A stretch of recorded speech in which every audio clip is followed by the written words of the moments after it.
All right, it looks like we're live. Welcome, everybody. Excited to have you here today. We've got an exciting topic, and I think this is a popular topic, considering we have about 700 people registered for the webinar. So a good turnout, and Mark and I are really excited to talk about this because this is stuff that we banter about all the time. My name is Kyle Parrish. I'm the VP of Sales at Mixmax, and I've got with me Mark Tanner, who is a co-founder and COO at Qwilr. And Mark and I have done a couple of these together and know each other fairly well by now. I would venture to say that he's a friend by now. And so I'll let him say hello. Hello, everybody. Hello from Sydney. Feel free to throw in the chat where you're coming from all around the world. We'll try to keep this light and interactive as we go along. So feel free to use Orlando, Texas. Wonderful. I'm so far, the Australian is the furthest away. Well, I suppose it depends how you think. There we go. There's a Melbourne. So I think, look, I think as Carl said, we've done a few of these together. We love doing them. We love doing the Q&A part. Please feel free as you go along to throw a question in the Q&A. You can throw in the webinar chat as well. We might miss it depending on how busy it is. So the Q&A is probably the better spot.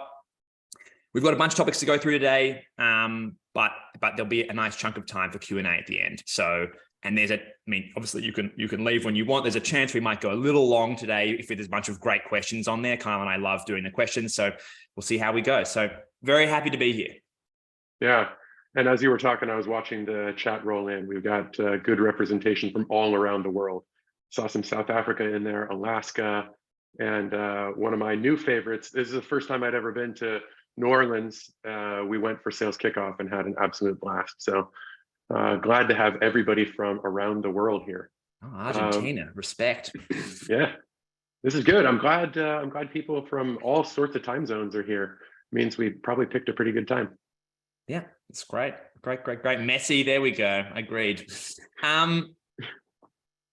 Okay, I think we've got about 110 folks in so far. I'm sure we'll get more as we come through. But Kyle, do you want to kick us off? Yeah, let's kick this off. So when we were talking about some ideas for this webinar, we were thinking, what's going to be the most interesting? We're obviously in an interesting time right now. And so that will color and give flavor to the answers that we give on some of these sections that we have. And so I think that that's very healthy, and you should adapt your selling style to the times. And we'll talk about that very specifically when we get to that. The first topic we've got on the agenda here is personalization and relevance at scale. And Rita, who's running the slides for us, is going to kill this pretty soon, so you can just see our smiling faces. This is absolutely critical. This is table stakes at this point. I think when people that you are trying to prospect to, and look, we're talking to B2B salespeople here. B2B is a little bit of a different flavor. There is relevance here for that as well. However, really the vast majority of what Mark and I are going to be talking about today is B2B. And going back to table stakes, the days of sending a million emails to a million people are just over, right? There's got to be some sort of personalization that comes with it, and relevance to that person's job title, to the industry that they work in, or the things that they care about. And really, that things that they care about is what I'm going to focus on for a second here. Because when prospecting, if you don't hook them in the first couple of sentences, i.e. what they can read on the preview screen of their phone, you've likely lost them. And if it's not specific to them, something that they can associate with, then they're going to go. But look, let's all just recognize that writing one-off emails is also impossible to do at the kind of scale that you need to have done. So this is where certain types of technologies come in play that really help you do this. And I'm not going to focus on the technology. This is what Mixmax does. I'm not going to focus on the technology. I'm going to focus on the fact that this is actually one of the things that matters the most to buyers in this world. Do you understand my problems, or do you have a good guess at what I care about? And how can you associate your solution to my problems personally, right? Like, what do I care about? If I'm the CFO, write to me about the things that matter to CFOs, especially to CFOs in today's day when they're focused on saving money, cost-cutting exercises, all those sorts of things. I just think that if you really personalize a message and are able to do it at scale, and I'll talk about how to do that in a second, you're going to have much better success. Now, how do you do that? first you have to find a bucket of people that all care about the same thing so that you can use messaging that's relevant to all of them and then go in and personalize a little bit, right? And so there's plenty of sequencing tools out there that allow you to do this. You write a sequence and then you personalize the first couple of sentences in it, or the first couple of stages in each email sequence that gets sent out. And I just think that with that type of mentality, you have so much better association with your prospect, click-through rates increase, and actually the buyer experience increases quite a bit. There's a lot of people who are just annoyed by prospecting emails, but if they're specific to that person and it feels like you're talking to them and care about what they care about, you're going to have a lot more success. I mean, a whole bunch of plus ones, including some love to mix max, of course. I think we think about this a lot at Qwilr in a few ways. And I think that, obviously, again, like Qwilr, we're another sales tool. Qwilr has that same sort of capacity in there. I suppose like one thing I would say, like on that journey of like, we can't individually send emails ourselves. I think a thing that we find as a team is going back to that core basic, though, is like one of the best ways to sort of reinvigorate the process, because I think those blast out emails can get stale quite quickly. And even if you're trying to be sort of modern and think about personalization, I do think that like we have a thing where our SDRs will start going back to a zone of just doing individual outreach and just doing a bit of like message testing and a bit of like what actually is sort of resonating in the market. And I think late last year, we had a moment we sort of went through where, the market in tech land changed. I think, there was this sort of tech recession, as it were. And we just found that some of our messaging wasn't working, and some of the things that people cared about, as Kyle was sort of saying, like what's actually driving this thing here wasn't quite connecting. And it's totally fine to go back to things that don't scale for a little bit and be like, hey, like let's take a step back. Like what actually is the thing that matters to these people? Having some SDRs focus on some particular like ICPs, like some different people, and try to figure out, like do a few cycles with AEs to figure out like what is actually resonating, what actually matters. And then once you sort of get that again, the ability to scale that back up, like there are a whole bunch of tools that can do that, and sort of the ability to sort of run on that side to then say, hey, okay, now we've got a few things that are working, let's systematize it and process it. And then again, all these tools out there do have the ability to give you analytics, give you tracking to sort of see, hey, is this actually working? Is this still resonating? What can we do to sort of move the numbers better? And at a certain point, you do tend to hit these plateaus, and then you sort of need to sort of restart the process again. And I think if you sort of just think this is a set and forget problem, you're sort of going to have a bit of a disaster. I think you do need to sort of be constantly, not all the time, but I do think you need to have a cadence of how do you reflect on it? How do you keep it fresh? This is a thing where we kind of all know that, I think, and a lot of sophisticated buyers know how this game works these days to some degree. But I would say that like there is a greater appreciation for people who do it well and who take the time and who are thoughtful and sort of make sure that message is coming across, is personalized, is relevant. And certainly, I think if you're not doing that, I think you're going to be dismissed out of hand.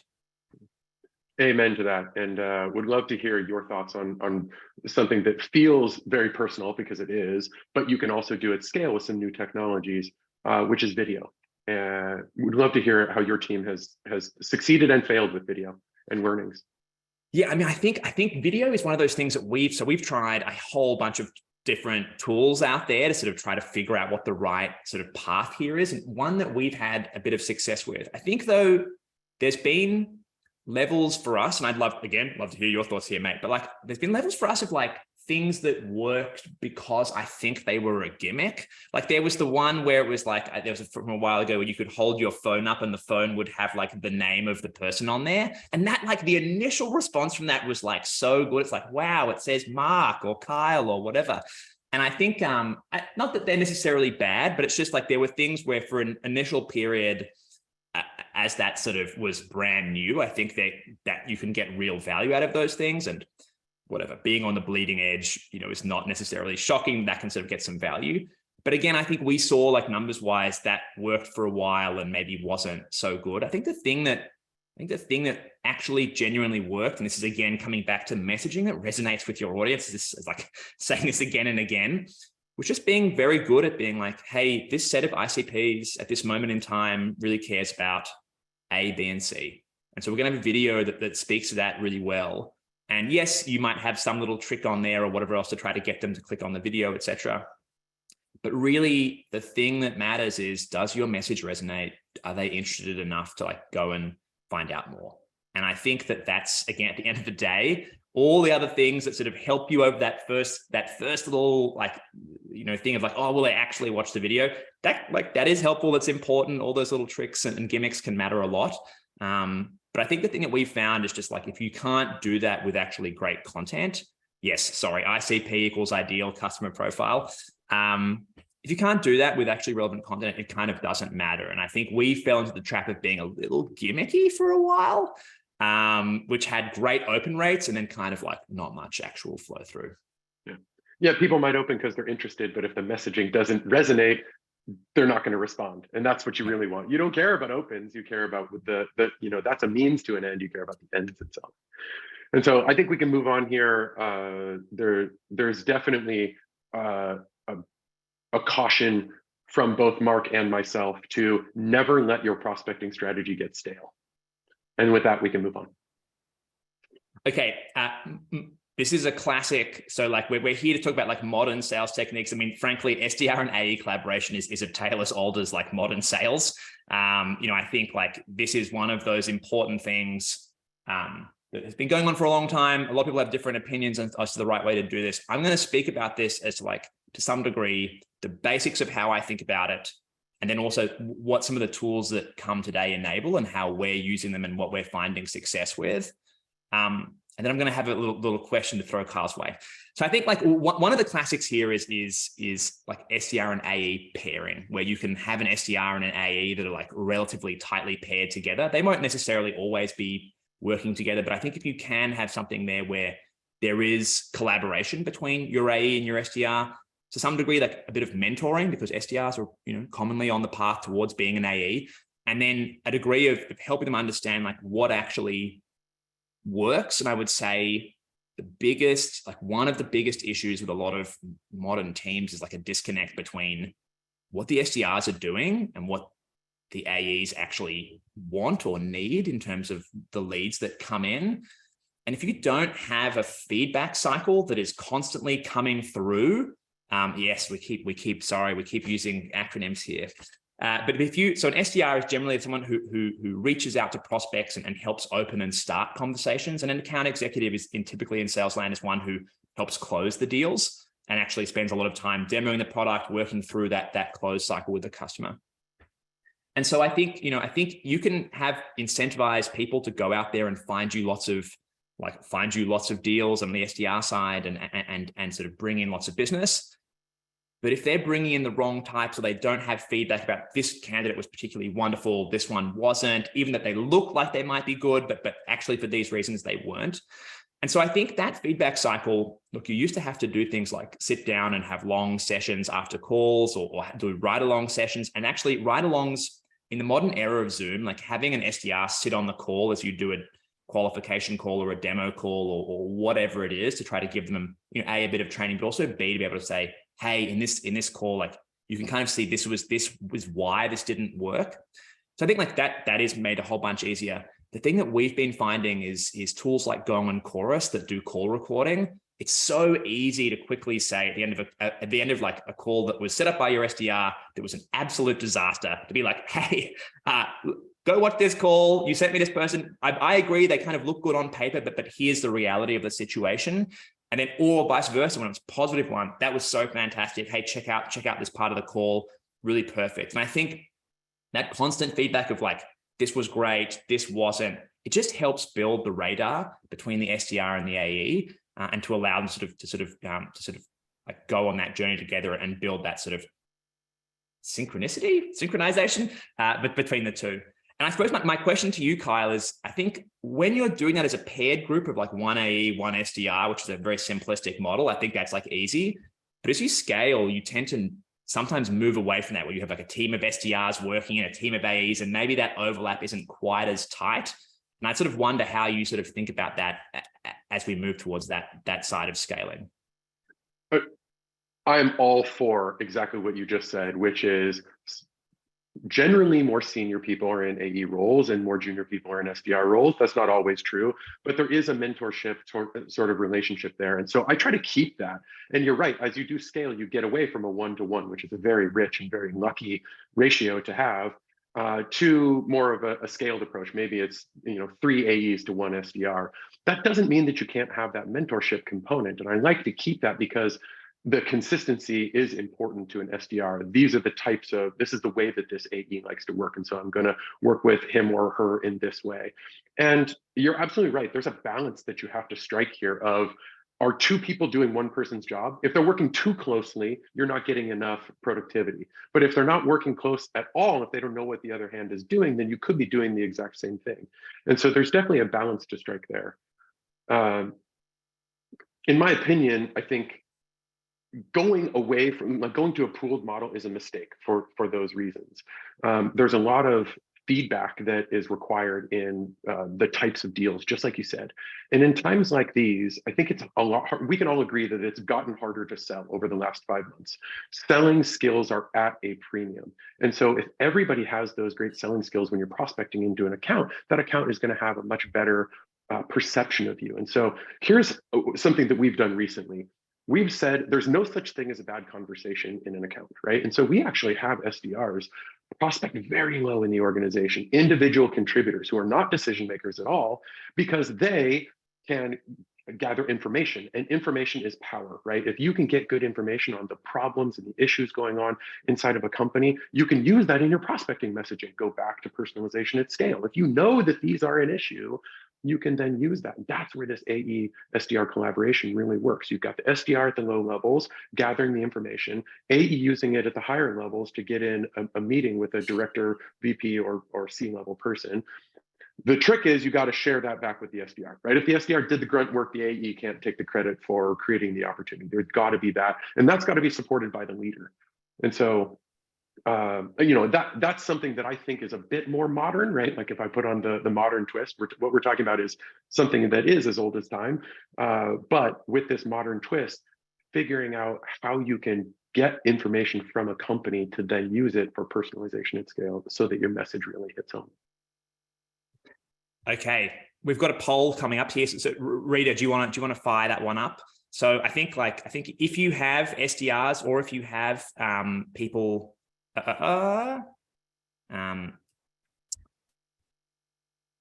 Hosts and panelists can't vote. Okay, great. Yeah. That's live. Thank you. I'm sure a whole bunch of answers are coming in right now. So I suppose if you have SDRs and AEs, you may call them different things. You may call them business development reps. You may call them something else inside your org. But do the people who help open your conversations and close them. And I think from my side here, I think the thing that often gets in the way here is this can feel like a chore for the AE to give this feedback. And it really does have to come from the AE to be like, hey, this lead that came in was wonderful, or this lead, was not. And I think that, again, whether it's tools like Gong, whether it's other tools, like there are some improved tools out there around like doing note taking where you can relatively easily share your notes from the call, etc. I'm waiting for Chat GPT to come through and do some sort of amazing synthesis of a call, etc. But I think that that is something that I think the tools just to try to make that easy and make that seamless and make it not be a chore, but still have that feedback session, because it is the case often that they aren't as closely aligned as possible. Let's see the results of the poll, Rita. Okay, great. I mean, I think, again, for most of you, you're a tight-knit team, so that's fantastic. I think those that are in the no, not at all, or the yes, but not often, again, what can you do to make that a bit easier? Like, what can you do to make that a bit simpler, to give that feedback, and just like 1 or 2 steps that you can do this week to just try to like move that forward generally. And again, as Kyle said, I think this does start with the leader, and you can do comp structures to incentivize this and all sorts of things like that.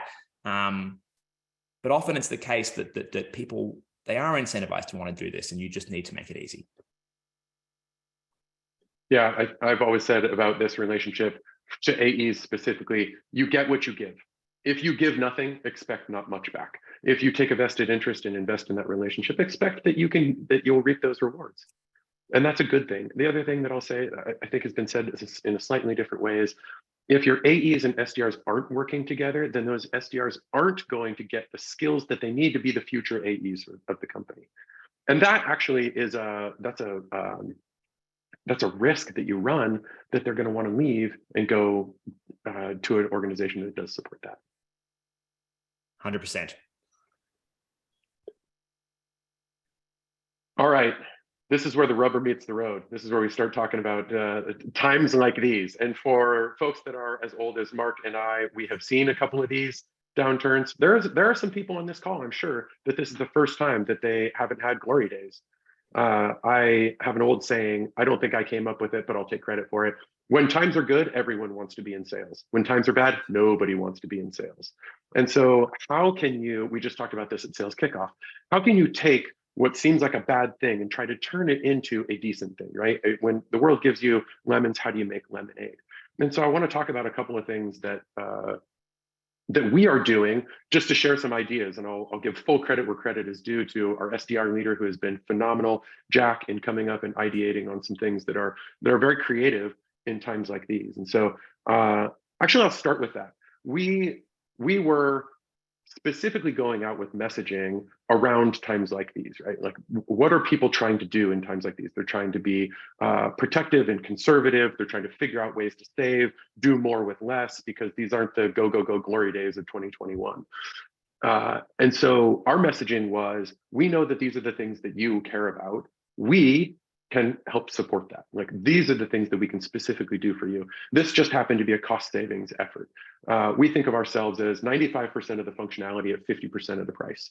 And so that's the messaging that we were going out with. And it was resonating. People were saying, yes, I am looking to reduce my technology spend, and you guys look like a good alternative at a lower cost. I'm interested in that. What we did as we found more feedback from that, and it morphed into something that was much more personal and has much better results. And so what we did is we said, we can infer a few things about you as a company and your usage of a competing product.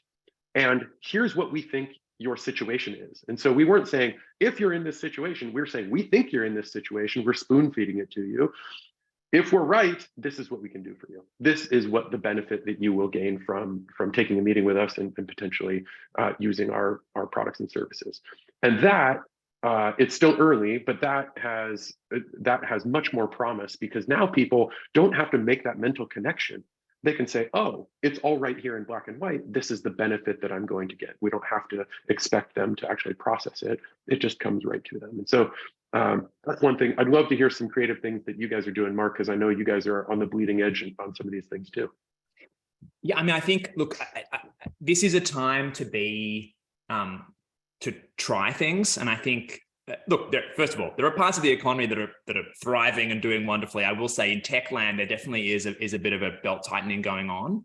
I should have led with that. We do sell to a lot of technology companies, and so we know that is a concern. Totally. And like, if you look at our metrics between like a segment that's very important for us, like software technology, IT companies, like versus professional services companies as another one, like there's like they're chalk and cheese to some degree. I would say, so again, like, so like if you're finding some segments are like, are doing better than others, like, hey, like you can go and shift your focus a little bit. And obviously that's something to sort of think about. I think there's another thing, which is just that we've been thinking a lot about, which is just anticipating what some of the challenges are going to be on this journey, and just trying to make that, remove as many barriers as you can, and have the team kind of prepped for conversations around that, so that can move quickly internally. So there's a thing that we've been seeing where, you might have a conversation like Kyle has, where you sort of start one being like, hey, there's the ability for just for ease, inside Qwilr, we can come in sometimes and replace a digital asset management tool and an e-sign tool, and sometimes like a contract management tool as well, and sort of have all of that sort of bundled in one space. The issue is, like, those three contracts aren't like all neatly aligned. Like, there's not like some sort of time where like, oh, like all of them come off on May 1st. And so we're just going to easily do that. And so how do you have a conversation with prospects about like how you might structure your deal terms, or structure payments, or structure other things to sort of make that not so that you're like necessarily, having a terrible time and not getting paid, but so that you're able to sort of be like, hey, we're going to be a bit front foot and a bit aggressive in those conversations and be ready to have them and know that, hey, if you're doing a rip out and replace, maybe we're going to stage our payments over the course of a period of time. Now, like, again, different companies will have different goals around like cash flow and finances, and that may make more sense or less. But there's been things where we've sort of played around with it, saying like, hey, yeah, you still have to pay us the 12-month annual period, but actually we're going to give you 14 months of contract, like in this first thing. And so, or we're going to do a payment up front and then not another payment for 5 months, because we know in 5 months time, that's when you roll off this other contract. And again, like, it's little things like that sort of play around with how do you sort of make that easier if we are in a zone where CFOs are being very conscious about how much money is going out each month, and you sort of need to find a way to make that a bit easier. We're going to talk a bit more about stuff like this a bit later on the call. I think just generally though, if you have an ethos from the top, from leadership down, being like, hey, I know that this is going to be a challenging time and I'm here in the trenches with you and I'm going to work alongside you. I'm going to I know our VP of sales, myself personally, like other like people in the company have been jumping on more sales calls of late and sort of working through things and helping AEs out and trying to do that thing of, bringing a founder along or bringing someone senior along to the call to sort of help things through, and little things like that to sort of show, I think, like, help lead the team down this path of like, we're all in this together. We're going to get creative. We're going to figure it out. And as you say, like, your SDR leader, Jack, I mean, I think we have great ideas coming from everywhere, whether it's a new SDR, whether it's like, an experienced AE, whether it's someone from a different part of the org, just being very open to listen for like creative solutions and different ways of pitching or positioning or whatever else. And so I think, in times like this, it's sort of a little bit more, let's be okay moving away from the strict optimized process that maybe we had in a few areas, and being a bit more flexible to be like, hey, yeah, we're going to take a bit longer on this account and we're going to involve a bunch more people, and it's not going to have the most perfect ROI, but it's an important deal. We want to help it get over the line so we can get to our number. Yeah. Well said. We are experimenting with contract buyouts and things like that because these are interesting times. The number of people that are out looking for net new technology has just fallen off a cliff, especially in technology, as a caveat. And so it's the competition for net new deals has increased a lot, versus there might be other people who are unhappy with their current provider. And so I'm happy to buy out your contract because I'm in this for the long term, right? We might not make as much money in the first year, but that's fine because we expect to have you as a client for 3, 5, 7 years. And so we'll make it up at some point. And so getting that new client now is much more important. And I think there's also something magical. I know we're on time. We've got to get to the next topic, but there is something magical about having real confidence in your product like that when you're speaking to a potential customer, to be like, listen, like, you're going to have a wonderful time with us. It's going to be great. We don't need to like price optimize for day one. We want this to be a long-term relationship where you get a heap of value from us. We want to be like one of the things you're overjoyed about paying this bill every year. And like having that confidence to say that, be like, I know you're going to have a great time here. I think can sometimes also like play into your hands and sort of let them build a lot of comfort quite quickly. Let's roll along, Rita. Okay, quantification versus qualification. So I think this is like a mega broad topic with like 7,000 different angles to it. But I suppose that the thing that I'm going to talk about today is the world is now filled with data and metrics, and you can measure and track and understand things, and you can go and sort of see what's out there. And I think like quantification in a whole bunch of areas has become incredibly important and sophisticated in the land of sales. You can, with various tools, whether it's your CRM, whether you're buying additional things to plug into your CRM, we have a whole bunch of things that we use to measure and track and score and all that sort of stuff. And then you get the SDRs in there, and as they're opening conversations and starting conversations, they're often like, oh, I want to make sure I find someone who meets these exact sort of criteria and this and that and the other.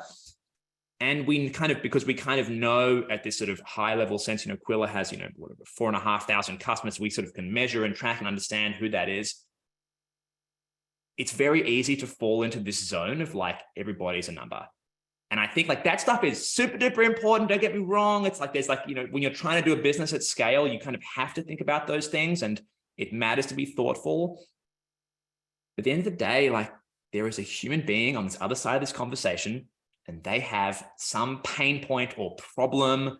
And like, that's all that matters in the conversation to some degree. Like I'm a bit of an extremist here, but like I often am on sales calls and I'm like, why are we here? Like, you know, of all the things in the world you could be doing today, it's summer in Sydney, you could be out for a surf. Instead, we are on this Zoom call doing a sales call. Like, why are we here? Like, what brought you here today? And just trying to like empathetically understand, like, what is that problem? And then like qualify, like, what are their needs? What is their system here? And I think very much a thing that can happen in the bad times, and actually on the last time Kyle and I chatted, we chatted a bit about this, was in the bad times, you can want to, AEs, like salespeople, can want to build pipeline and kind of be desperate to have more and more things in there. And actually now's the time to qualify people out, to be like, have a chat and be like, hey, thank you so much for sharing that. We are absolutely not a fit for you. Maybe you should think about A, B, and C instead, or whatever. And give, you know, again, still try to give them a good time, because if not a customer today, maybe a customer at some stage in the future. But having that time to sort of spend like in that qualification process and understanding them. And I really do think there's a lot of, again, this is in a funny way, like modern selling techniques. This is like a thing like as old as time in sales, about like really understanding your customer. And I think that obviously the two, I'm not trying to say that quantification is useless. It's super, super useful. But it can become a crutch. And I do think that qualification is just super important. Tanner, done. Shut up. Over to Kyle. No, I mean, to expand upon that a little bit, qualifying out is super important right now. And this is a selling strategy that I talked to our team. In fact, I was talking about this yesterday on our stand-up. If there is, if you're up against a competitor, do not bash that competitor. That competitor wins business for certain types of use cases. You win business for certain types of use cases. That's the best way to sell against a competitor. If you are like this, you're probably a good fit for us. If you're not like this, you're probably a good fit for somebody else. And I'd be happy to introduce you to those that can satisfy your specific use case. And so that's a bit of a side note. I mean, I don't want to add too much to what you said, except for on quantification. This is like one of my deep breath. This is like one of my favorite things about sales, right? To get in and start talking to a customer and to quantify the problem that they have, so that you can associate that to a reason to move forward, right? If there is no reason to move forward, if this isn't costing them time or money or resources some other way by doing things the way that they're currently doing them, or it doesn't provide a business opportunity for them to make money, then they're not going to buy. And you need to associate that as a salesperson. That's the thing that you need to associate to. Find out how your product or service is going to help them. You hear this as a through line whenever you talk to me about sales philosophy stuff. It's not about me or my product or my company or my bottom line. It's absolutely not. Those are the last things you should be talking about. It's everything about them and what you can do for them. Because guess what? If I'm selling to you, Mark, you don't care about me. You care about you. And I need to know that in order to be a good salesperson. And so that's where this quantification really is important, is understanding their business metrics, understanding what is going to move the needle for them, and sell to that. And we'll talk about this on the last subject of this session. And so I'll save a little bit for there. But if you really understand how much this problem that you're trying to solve costs them, you can be pretty influential in getting them to move forward. And I'll leave it there because I want to talk about that. I want to save a little something for the end. No, for sure. And yeah, +1. We'll loop back around. All right, Rita, let's go next. All right, this is going to be super short. Text messaging. I think we have a poll on this, and I will wait for the poll, but I don't want to color the poll too much. I think text messaging is an absolutely critical part of the sales process, and probably a bad part of the prospecting process. That's just my own opinion. I have been prospected to by text message, and I feel like it's intrusive. I think a lot of people feel that same way. A cold outbound text message is like one level too personal, I think. When you are in a sales cycle, it is absolutely critical that you are on text messaging level with your prospects. If your sales cycle is longer than one call, or if there's more than one decision maker in your sales cycle, you should have your champions email, cell phone, and be able to get in touch with them, and they should want to respond to you. That's what the definition of a champion is that they have power inside the organization. They might not be the ultimate economic buyer, but they can do things for you internally, and they want you to win. And so if you are on text messaging, a level where you can text message them, that's just easier for them to respond to you. It makes it non-intrusive in their day. And so to summarize, and then I'll let you go on this topic, Mark, text messaging in prospecting, no. Text messaging in deal management, absolutely. Okay, I think we're gonna kick off the poll any second now. I think so. Let me. So first of all, prospecting wise, like that's just spam, and I like I think I've stolen this line from you, Kyle, or at least from somebody.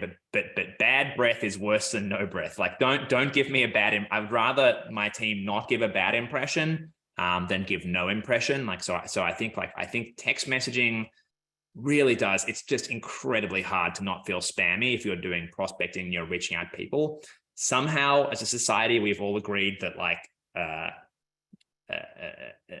doing this via email is fine, and via LinkedIn is also totally fine. And like there are certain areas in life where it's fine to do this prospecting work, but I think text messaging is a bit too personal, and I'd include WhatsApp in that. I think the thing also just to be a bit mindful of is I think different cultures have a different view around text messaging during the buying process, and like whether you've kind of earned that right.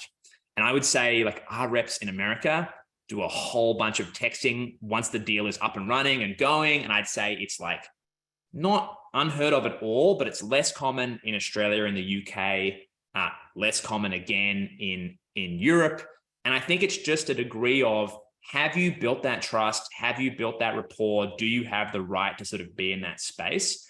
And I would say again, like it's just, I think that maybe that bar is a little higher culturally in some places versus others. It doesn't mean you can't get there. And I think that if you can get there, it is such a good sign for the deal. There's someone who's engaged, they're back and forth, there's an ease of communication, because I do think that sort of really matters. This is like super interesting. Like, I mean, like basically we're sort of seeing like 90% of people, like 60% of people never do it. And most people sort of do it very rarely. And I would say that this is something that you should think about. You know, it might not be perfect in all situations, but it can, like, if you've got someone who's comfortable enough texting with you and they're going back and forth, it really is a very powerful signal. Yeah, I think this the wording of this question was a bit weird. It says, do you use text messaging when communicating with leads? And so maybe some people interpreted it as, you know, in the deal cycle. I was interpreting it as with leads, somebody that you have never spoken to. They're not an opportunity yet.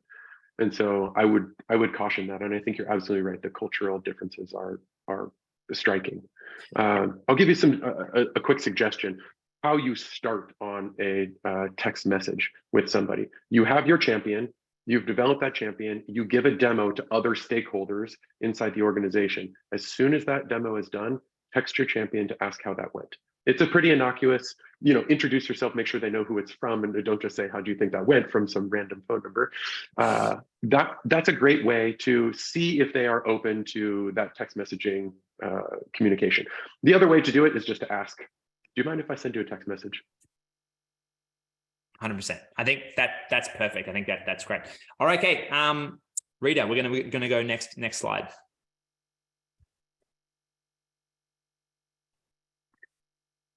Okay, this is something that I think about a lot.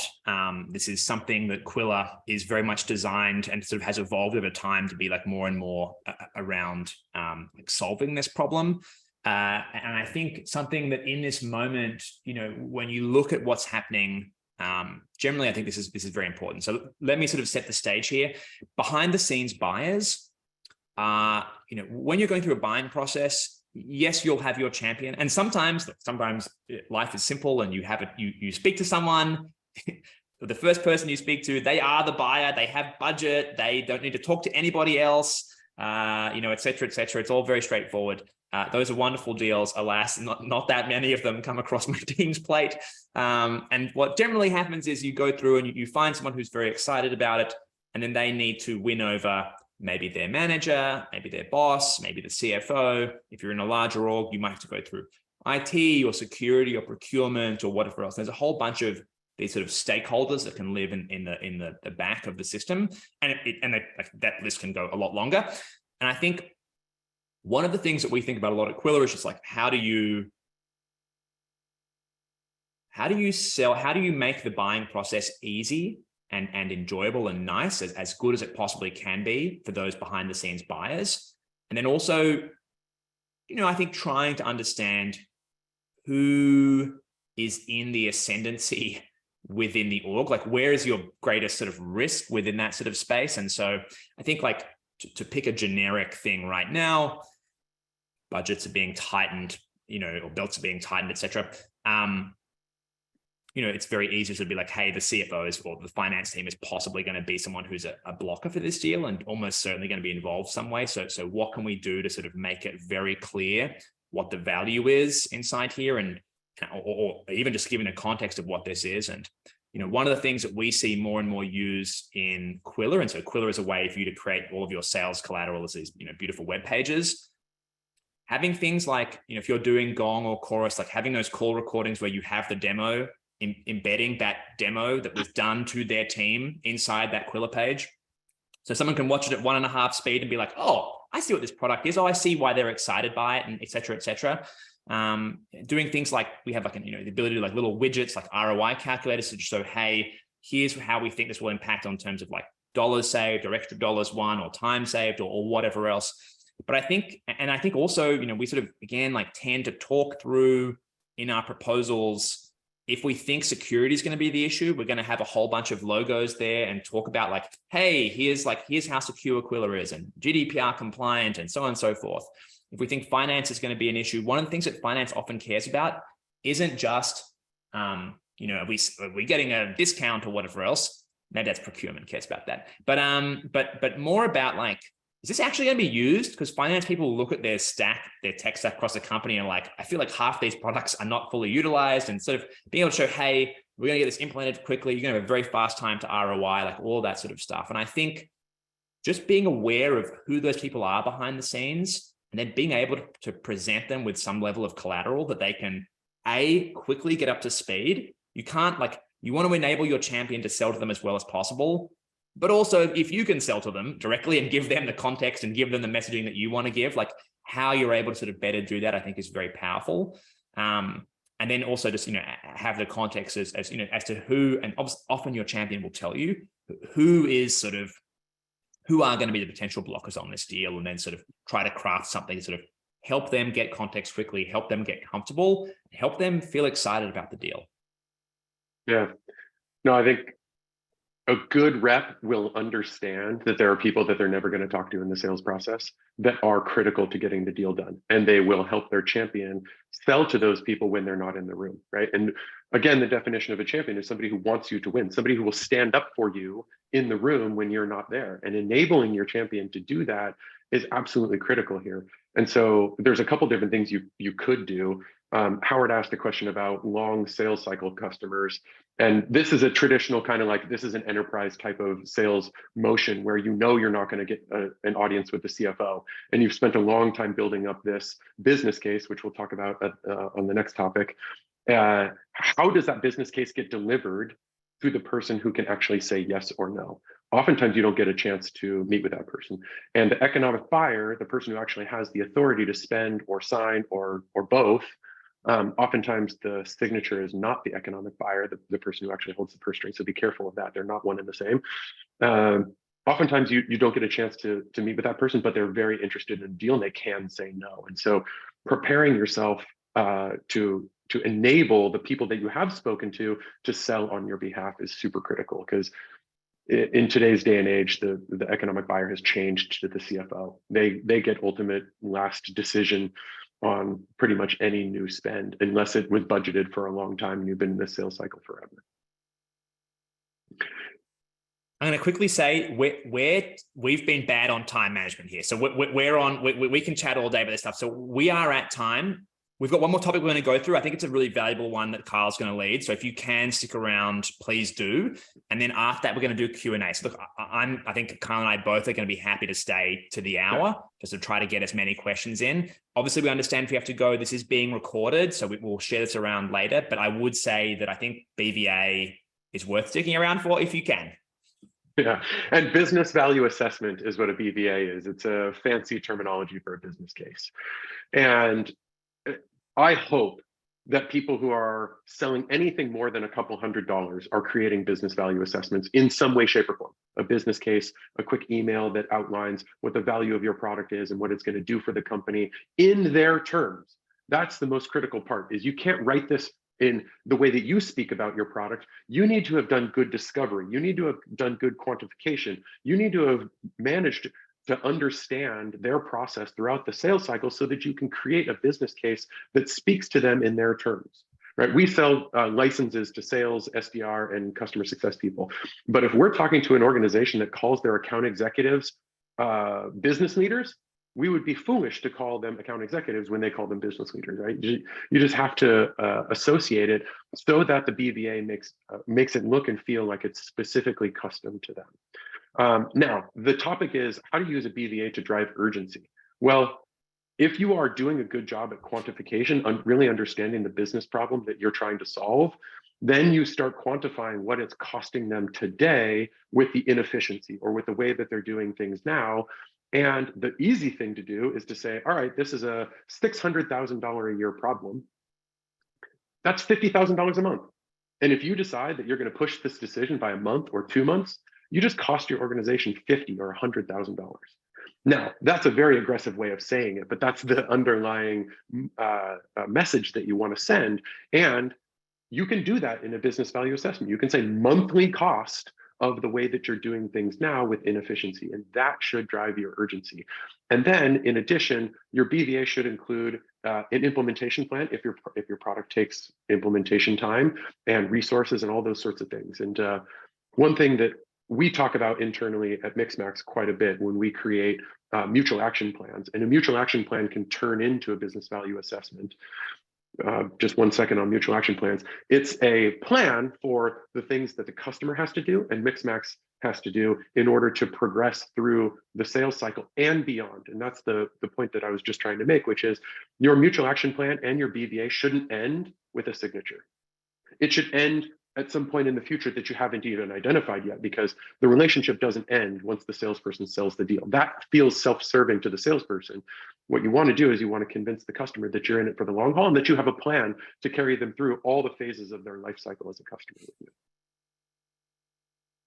I mean, I think this is the sort of sophisticated level that you want to reach, where you, again, what is the best way to sell the behind the scenes buyers? It's to deeply understand their problem, which starts with qualification and quantification early on, and then goes through to sort of being able to build this sort of case such that when the CFO sees it, or whoever is the relevant person that you're particularly worried about, they're able to be like, it does feel foolish for us to not move ahead here. The team's excited about it.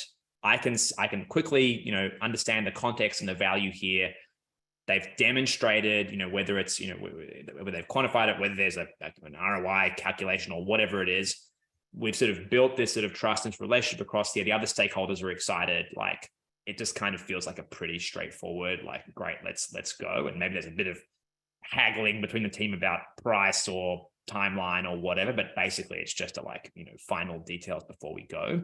And I think that again, this is the end of the sale, the close starts at the beginning. I think understanding, those things, and understand what really matters, why they're there, and then taking that all the way through to sort of understand great, how do we sort of make this easy for people behind the scenes as well, and build that case to try to make it easy for them, right? Try to make it a really wonderful buying experience that is straightforward, clear, they can understand, and they can share internally, and your champion can have a good time.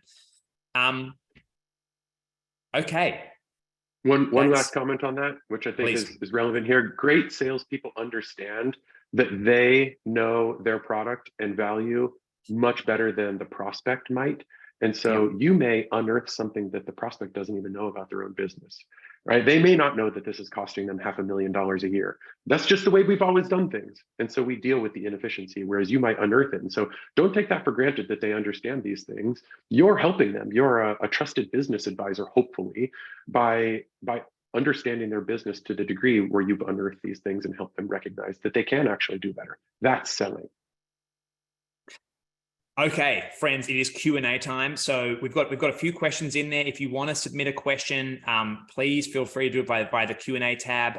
Otherwise, we'll also try to jump in the webinar chat as well. I should say, if you wish to learn more, of course, wonderful products, this Mixmax and Qwilr. You can go and find a demo for Mixmax. You can find a demo for Qwilr. You can go check out our websites, and I think it was obviously lovely to talk to you today. So I think just there's a couple of questions on the same theme here. So Ben asks, do you have any statistics around the effectiveness of email versus LinkedIn DMs versus cold calling and texting, etc. in 2023? And then someone anonymously asked, outside. Actually, do you know what? I'm going to stop with Ben's question. So I don't have any hard stats to hand. We might have some that go around later on because I feel confident Sarah from my team will have a bunch of things up her sleeve. But Kyle, what do you think about that question? When you think about in prospecting, email versus LinkedIn versus cold calling versus texting on the prospecting side, I think this question is more focused on. Yeah, actually, it's a nice tee up, and I promise not to make this into a pitch on Mixmax, but this is part of the value of a tool like Mixmax, a sales engagement solution that gives you reporting and feedback on what is actually working in your outreach. Is the first touch point being an email the most effective? Is it a LinkedIn direct message? Is it a phone call? Is it something else? There are still organizations out there who do other things like handwritten letters or a gift or certain things like that. And so this would give you some visibility on what actually works. I would say, short of having a sales engagement solution, test it out to see what works. Try it for a little bit of time and see what works for your ideal customer personas. Yeah, I think so. I would say texting on the prospecting side, I think we talked about this a bit earlier. I wouldn't do it. You feel free to test, but I think it's I just really don't believe in that. Look, there are some stats out there that I think email works very well. LinkedIn can work relatively well. You need to be aware that LinkedIn's changed their structure, so their inbox now has this primary inbox and this secondary inbox. A lot of prospecting goes to the secondary inbox now, which is not the most viewed inbox in the world. And so I think there are some, you just do need to be mindful about how you're doing that prospecting. If you're connected with the person, you have the ability to do a much better interaction on that side. And look, cold calling, it can really work, right? It really, if you could get good at it, it can really work. It's just, there's a scale thing on that side. Visitors, joys of working from home. Love it. School's over.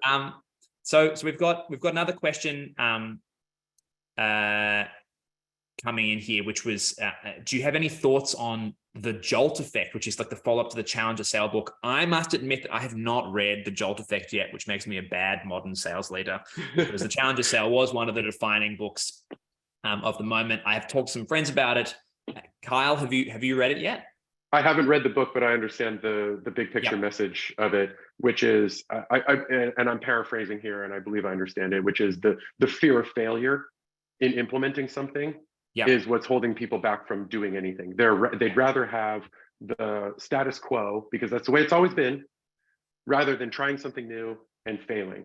Either because they fear that they might get fired for making a technology investment that didn't pan out. And there have been people like that, make no mistake. There's an old saying, it originated, nobody ever got fired for buying IBM. And it has, everybody's got their big, 800-pound gorilla in their space that they use that term for. And I think that there's probably less of that today. It really is more of a, we just don't have the resources to go out and do these things rather than the fear of failure. I think a good salesperson can help them understand how this can be really game changing for their organization. There is a leap of faith with company, and I'll just be honest, like there's a leap of faith with a company like Mixmax. It's not a household name. It's not a Google or an IBM. And so there are people that take extra levels of precaution in order to adopt new technology like this that they don't know. Mixmax has over 10,000 customers, so it's not like we're a toy that's going to fail you. However, people still want to have that social proof and know that this is going to work for them, because each organization is going to implement and use Mixmax in a bit of a slightly different way. So I do think that there is that fear, and I think getting ahead of that and just recognizing that that is one of the things that you could close lost a deal from is no decision. Right? We're just not going to do anything. We're paralyzed by the fear of failure, that we're just not going to do anything because you are asking us to spend money, which we don't have freely available. And we're going to try to reserve that for the things that we really, really, really, really need, rather than this new thing, which could be very promising, but is also risky. And so I think adopting that into your sales process and recognizing that and talking about that with your champion is super important.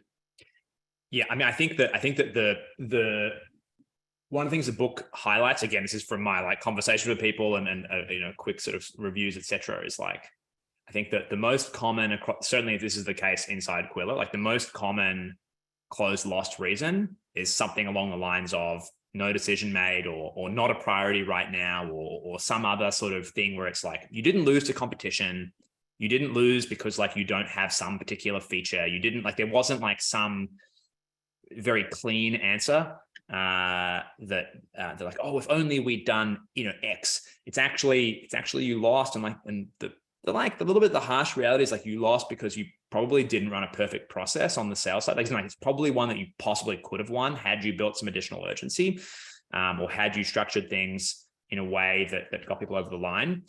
That just as we're doing modern sales techniques, like a little thing that we've been playing around with that I know others have had some success with is, you know, when you're in a process in your CRM and you have sort of these deal stages, you can use deal stages in a modern CRM to like trigger email sequences. And so as prospects move into the latter, you know, the latter quarter or latter third of your pipeline, whatever that may be called, everyone has different names for these stages. But as you're sort of moving towards the end there, you should be like at the start of that, if you have a drip campaign, the first type of messaging you're trying to send is very different to what you're sending at the end. You don't need to like convince them that you're like a cool tool that, you know, they should check out. It's like, help me like remove the fear that this is going to be a disaster. And I think, you know, you can have things where it's like, hey, you know, here's a bunch in tech, here's a bunch of G2 badges. We're a leader in this field, Here's a review from someone who's in your industry who you may even know. Like, it's a wonderful one. Here's a, you know, here is some stats around the speed of implementation, or the speed to ROI, or you know, the ease of use, or whatever else. And I think on that sort of side, there's just like, you know, how you sort of communicate towards the end there around things that sort of can help the buyer, that help your champion feel confident and really push hard for you, and then help others in the org feel confident as well. I think can be very important. Yeah, that actually dovetails nicely. I know we're very close to running out of time here with the last question here, which is outside of email and LinkedIn, what other avenues of prospecting are being used? And I think it dovetails nicely with what Mark was just saying, which is referrals. If you've got a list of happy customers, ask them to introduce you to other people. That's the best way to get them out of this mindset of we're going to fail. This company is an untested, unproven solution. They've got somebody in their referral network that has used it and is happy using it, and is willing to stand by the solution so much so that they're willing to introduce you to new people. It's like selling more of your solution into the same company. It's so much easier to do that than it is to find a net new customer. Again, referrals are such a higher conversion rate because there's already that social proof built in with somebody that's in their network. So I encourage our sales reps to use it as part of the sales process to ask them for referrals if they're happy at the end of the sales process, or more likely once they've been implemented and gotten some value. Yeah,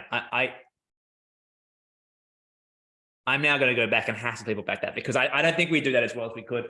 Something that we're playing around with at the moment that is like a bit of a new thing that like there's different ways to do this, but there are some tools now out there that sort of enable this. One of them is called User Gems. I'm 90% sure that's the right name. We just adopted User Gems last month. Oh, cool. Yep. I probably heard about it from you then. So we're sort of playing around with it. I'll let you give the pitch properly if I screw this up. But the basic idea is you have people who love you, who are having a great time with you. They're using it at their company. Maybe they were a champion. Maybe they were a user, like whatever it is. You know, people move around. They get a new job. They take a new role somewhere else, or they move city or country or whatever. For some reason that they've moved jobs and they land somewhere new. You already have a good relationship with them. They've already bought from you before. Or they've been a power user of you or whatever it is. And the ability to use tools like User Gems to identify them and then sort of prospect them and be like, hey, congrats. I saw you got this new role. That's so awesome. Very happy for you. You know, if you think there's a need for Mixmax or Qwilr inside your wonderful new organization, I would be very happy to assist you on that process, etc. And again, like that can be a very easy way of sort of, you know, that's sort of similar to the referral of just like starting a conversation with someone who already knows the value. And I think, look, obviously you need to have a certain scale for that to work well, but not that gigantic, to be honest, because again, like you do have like people, I don't know the stats, but it's, you know, it's every, you know, X number of years people take a new job. And so as you start to build a volume of users of your product, like you're just going to have X number of people a month who are sort of, who do move, who you can, you know, at least reach out to. And if all you say is congrats and a nice message to them, fine. I mean, that's just a nice thing to do in the world. Generally, they're going to think a little bit highly of your company, et cetera, even if they don't do anything else with it. And with that, we are over time. So over time. Really heartfelt thank you to everybody who stuck with us for all 62 minutes here. We really appreciate you stopping by. Hopefully everybody got something from it. If you're interested in following up with Mixmax or Qwilr, obviously you've got those demo links. Thanks everybody. And thank you, Mark. I really appreciate your insights here. Pleasure to be here. Thank you for having me. Thank you, Rita and Sarah in the background, who've done a wonderful job making this all easy for us lazy bones up here, just chatting away. Thank you, everybody. It was a real pleasure. And yeah, have a great day. Take care, everyone. Bye.